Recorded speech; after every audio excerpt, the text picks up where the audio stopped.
Eu sou o professor Alexandre Guida Navarro, pertenço ao Departamento de História da Universidade Federal do Maranhão e do Programa de Pós-Graduação em História Social, também da mesma universidade, e sou o coordenador do Laboratório de Arqueologia, da mesma instituição.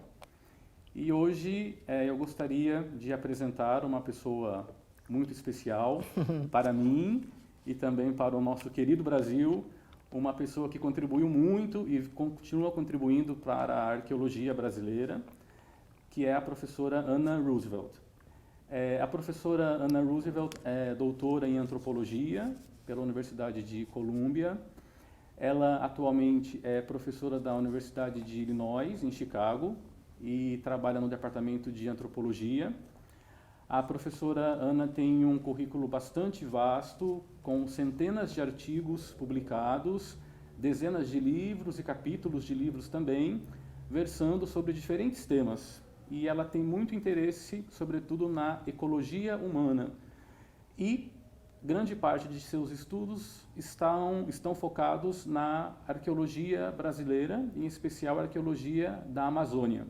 A professora contribuiu desde a década de 1980, com pesquisas muito importantes na região, e essas pesquisas são fundamentais para nós compreendermos o passado indígena da região amazônica. Nós não podemos compreender este passado indígena sem consultarmos as obras da professora Ana Roosevelt, que são referência para todos nós, arqueólogos, e para todos aqueles que se dedicam ao estudo do passado da Amazônia.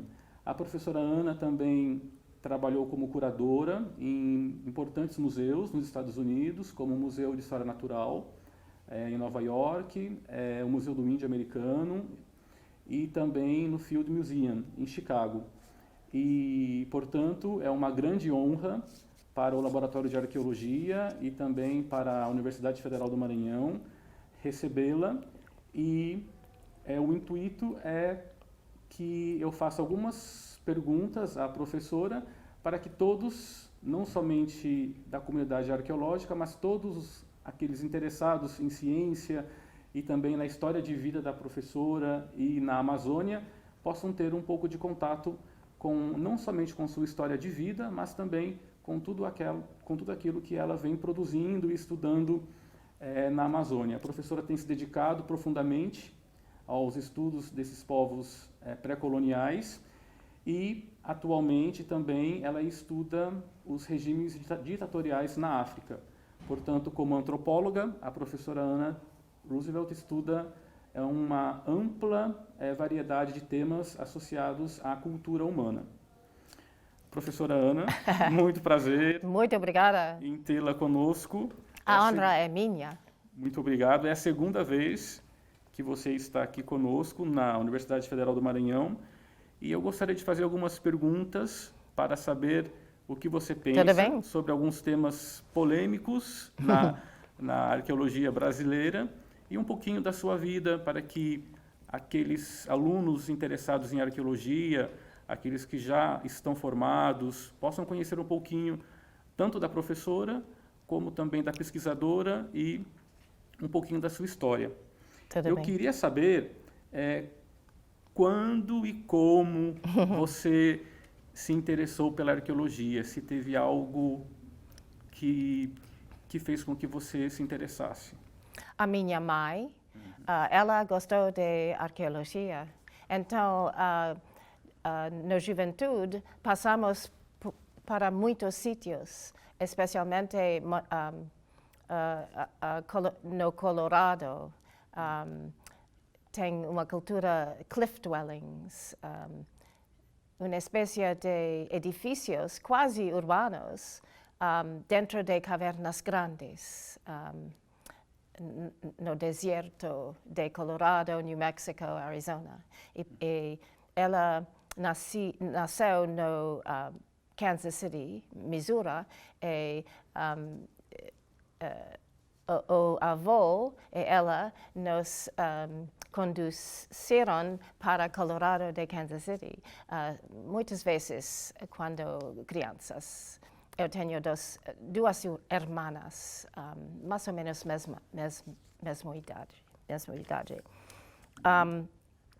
Quando alcancei 9 anos de idade, eu falei à minha mãe, quero ser arqueóloga. Ela falou, ok. É mesmo? Sim. Ótimo, muito interessante. E nós sabemos, né, que a arqueologia tem diferentes definições, sobretudo hoje, diferentes posicionamentos teóricos. Como que você definiria a arqueologia? Primeiramente, eu sou antropóloga de 4 campos: linguística, etnologia, biológica humana e arqueologia. Arqueologia? Arqueologia. Tá. Para mim, arqueologia é uma maneira de investigar o passado humano, utilizando métodos específicos para como fala, to deal with, os cambios que passam. As mudanças, para entender as mudanças com o comportamento humano. Exatamente. Para hoje, uma pessoa pode fazer entrevistas com pessoas de interesse para pesquisa, mas pelo passado não pode. Então, tudo fica indireto. Então, isto é o mistério da arqueologia, Sim. de tentar ver no passado sem poder falar. Ok.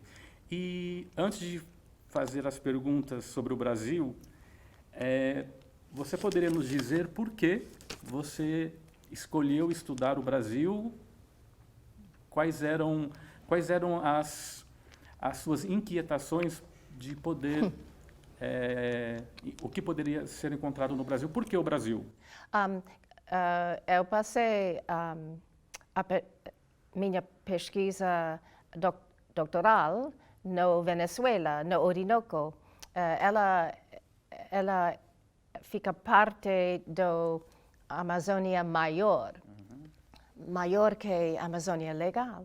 Mas, realmente, as teorias da área veniam do Amazonas legal.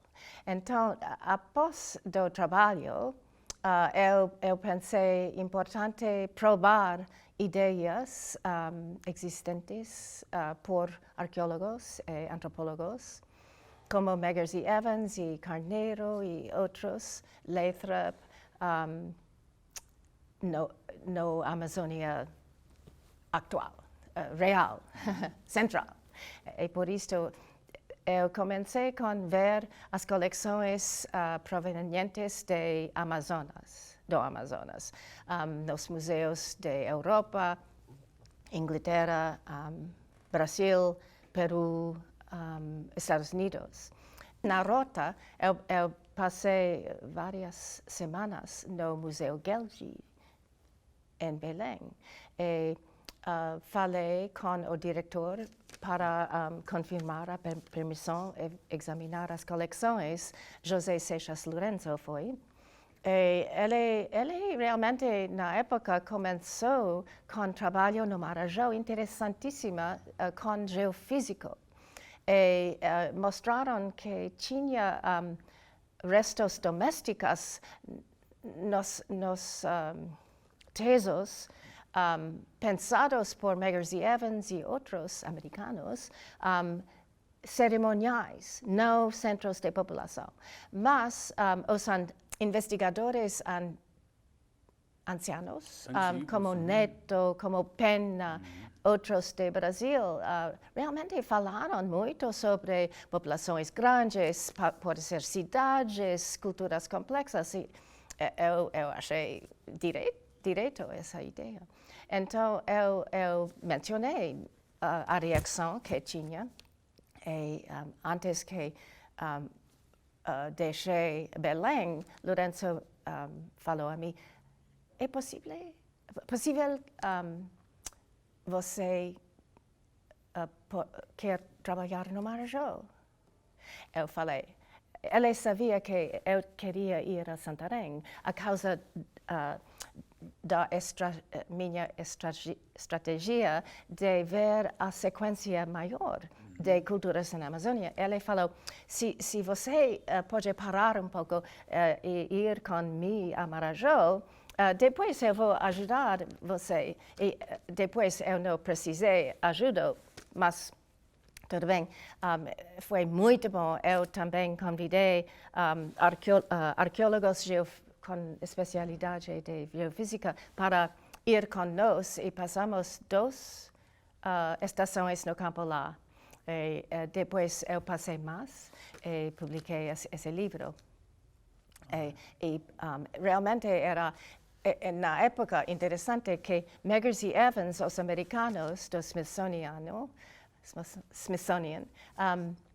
não sei exatamente porquê, mas não queriam outros entraram na arqueologia da Amazônia e bloquearam permissos, porque Mário Simões, cliente deles, ficou no Museu Gelgi. Eu gostei muito de Mário Simões antes que ele morreu.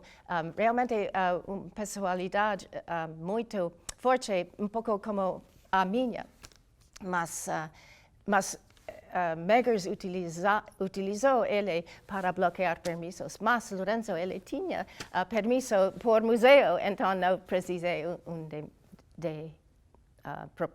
my own, próprio. o meu próprio. É muito interessante, isto é como eu cheguei no Amazonas. Ok. Já que você mencionou Marajó, nós sabemos que o seu livro, aquele trabalho que você fez, Mound Builders, of Marajó, sim, eu considero como a obra mais importante escrita sobre Marajó. E não só eu acho que grande parte dos arqueólogos no Brasil.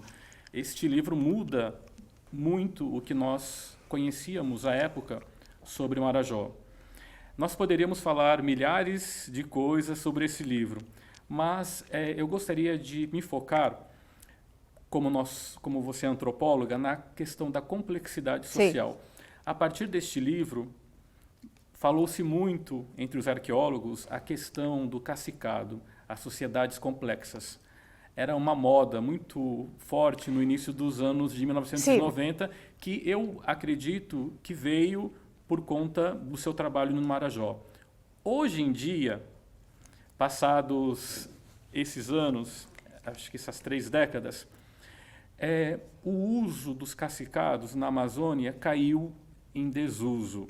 E muitos arqueólogos dizem que nós devemos abandonar o uso dos cacicados. Como é que você avalia isso? Interessante que tem várias maneiras de complexidade. Na época após a Guerra Segunda Mundial, tinha dentro de antropólogos, a comunidade de antropólogos e arqueólogos, muito interesse na origem do Estado. E realmente os cacicados pensavam uma espécie de Estado. Eu acho que colocaram no conceito de cacicado um pouco de autoritarianismo, que é difícil encontrar na pré-história. De qualquer maneira, também na época, grupo de antropólogos, etnólogos, eu acho a maioria deles, começaram a pensar em complexidade organizada sem centralização e hierarquia. Se chama nos Estados Unidos heterarquia. É interessante, não sei exatamente, eu acho que no trabalho de hoje no Amazonas, tem arqueólogos, por exemplo, os alemães que trabalham na Bolívia, nos llanos de Bolívia, e outros que continuam a ver como era a complexidade lá. Para mim, eu encontro cambios por tempo. Por exemplo, na começo dessa discussão, tinha tendência de pensar que sem hierarquia e centralização, o povo não podia construir tesouros ou arte monumental, e isso não era correto. Eu comecei com negar essa ideia cedo na carreira, mas na Amazônia tinha sociedades como Marajoara, sem muita evidência de centralização, mas muita evidência de complexidade e riqueza. Eu acho que pode ser, mas esperamos as escavações no cemitério de Guajará, lá, para ver que diferenciação tinha na população antiga. Isto não sabemos agora, mas pode ser que realmente essa cultura magnífica, essa cultura marajoara, ela não tinha essa organização quase estadual.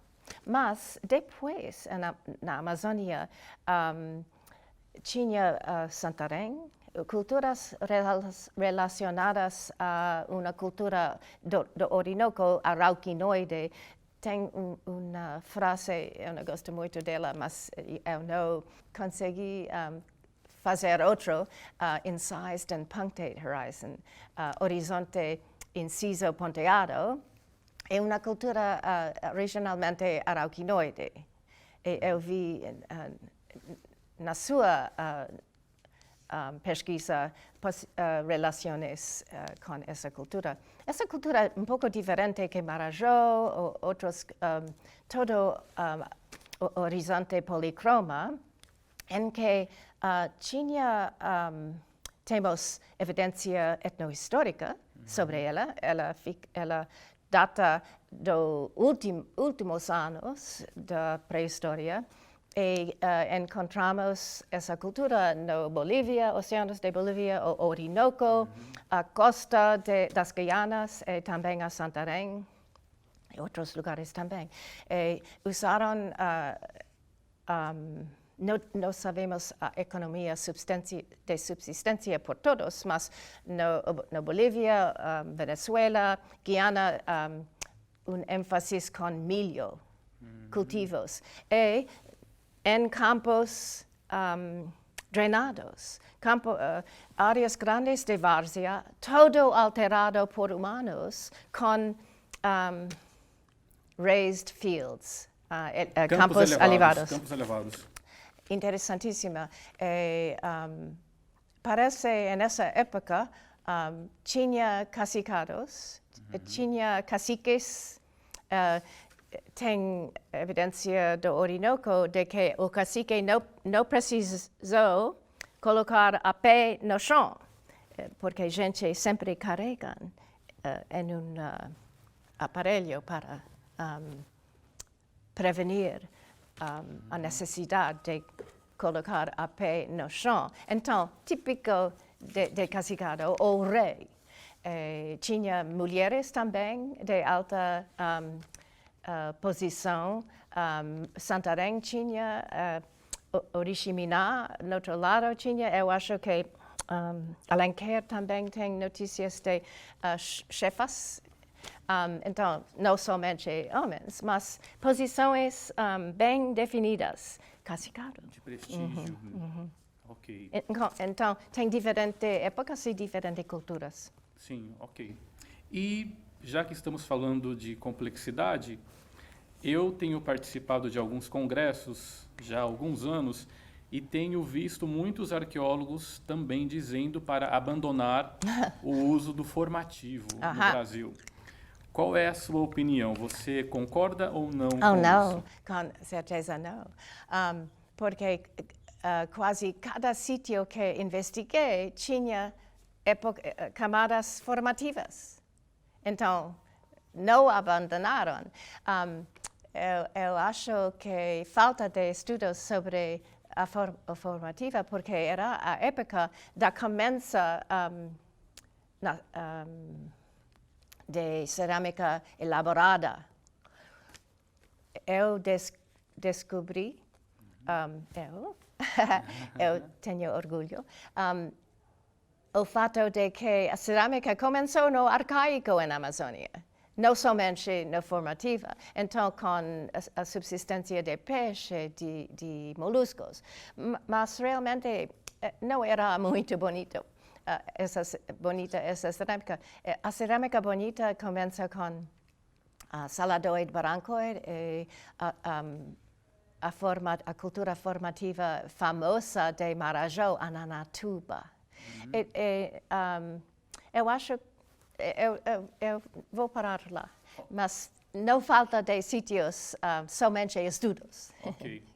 E vamos falar um pouquinho dos paleoíndios. A sua pesquisa em Monte Alegre é muito importante porque revelou uma antiguidade muito grande da ocupação humana na Amazônia, né? 10 mil, 11 mil anos antes do presente.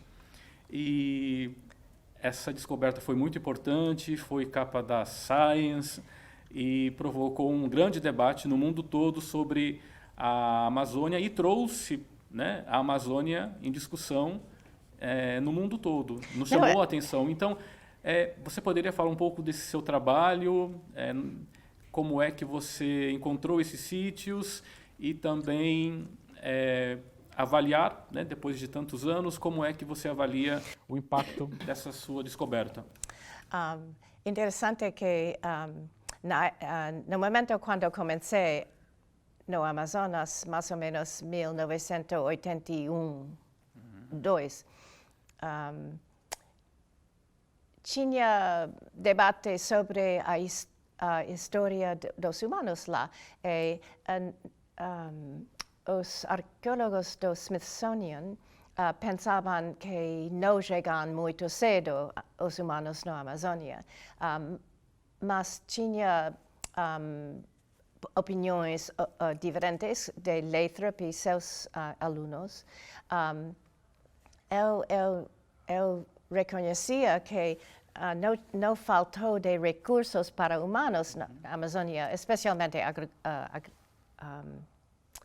agricultural resources, muito solo, boa dentro da várzea, ou do Amazonas próprio ou dos tributários. Mas isto era o subjecto do trabalho doutoral. Quando chegou na Amazônia, eu pensei que deve ter paleoíndios, porque eu vi nos museus, muitos dos museus, o Museu Nacional, o Museu do Índio, eu acho que também o Museu Americano, pontas de pedra finina, com técnica bem paleolítico, porque com tempo depois da começo do arcaico, com 10 mil anos, quando o clima mudou e o gelo caiu, continua em lugares essa técnica bonita e difícil para fazer pontas lascadas, mas a maioria de pontas de pedra depois não tinha essa técnica. Então, eu pensei que deve ser paleoíndios. Eu li todos os livros velhos, Wallace, Hart, botânico brasileiro especialista nas palmeiras, Barbosa Rodrigues. Ele encontrou uma ponta também. Realmente, todos eles pensavam que tinha cultura bem antiga desse paleolítico. Também tinha, na época, discussões sobre os encontros perto de São Paulo e Rio de Janeiro, Lagoa Santa. Então, na época antiguíssima, o século passado, século XIX, não tinha problema com a antiguidade na Amazônia. Mas no meio do século XX, totalmente esqueceram todo eles, mas eu não. Então, na época, eu também conhecia que deve ter a cerâmica arcaica já encontrada na costa de Equador e Colômbia. Então, quando comecei a trabalhar a Santarém, eu passei para Monte Alegre e também para Tabarinha para ver que para encontrar-me com pessoas locais, porque cada sítio que em que eu trabalhei, o pessoal do local já conheciam o sítio. E não precisa fazer levantamento muito científico para encontrar o sítio, somente falar um pouco, conversar. Então, eu conversei com o pessoal de Tabarinha e de Monte Alegre. Então, muito rápido eu visitei. Eu tinha a oportunidade de visitar os sítios e me pareceu muito propícios para encontrar essas duas culturas. E isto era a origem da pesquisa. Ok. E eu queria comentar dois temas, queria saber da sua opinião sobre dois temas, talvez os mais polêmicos da arqueologia no Brasil, um dos dois mais polêmicos, que são, primeiro, a Luzia, que sabemos que, infelizmente, o Museu Nacional, depois do acidente... Uma tragédia. Uma grande tragédia. Uma parte dos ossos foi recuperada, sim, mas sempre no Brasil, inclusive, sempre se falou de sua origem não asiática, não. Né? Com traços africanos. Não. E isso deu muito debate no meio científico. Eu queria saber o que é que você pensa sobre isso. Não, realmente, eu acho que os antropólogos biológicos no futuro precisa utilizar mais a literatura anciana sobre a história dos estudos de humanos e também deve desenvolver a competência com os vários processos fisiológicos e genéticos do corpo humano, porque eu acho muito especializado o foco com corpos paleoíndios. Antes que essa luta sobre origem, já conhecemos que eram asiáticos do norte, porque os dentes eram sundadontes, não europeus, não africanos. Então, não precisa muito sofisticar a DNA, interessantíssima, mas não precisaram nessa época, porque os dentes não alcançaram, não alcançaram na Europa ou pré-histórica ou moderna. Mas muitas pessoas já em Ásia têm ainda sundadante, mesmo que os paleoíndios. Então, por que tinha tantas pessoas, tantos arqueólogos e antropólogos dizendo que deve ser caucasiano, brancos, os paleoíndios? Eu vejo dois fatores. Manipulação política para guardar poder sobre os sítios e coleções por arqueólogos.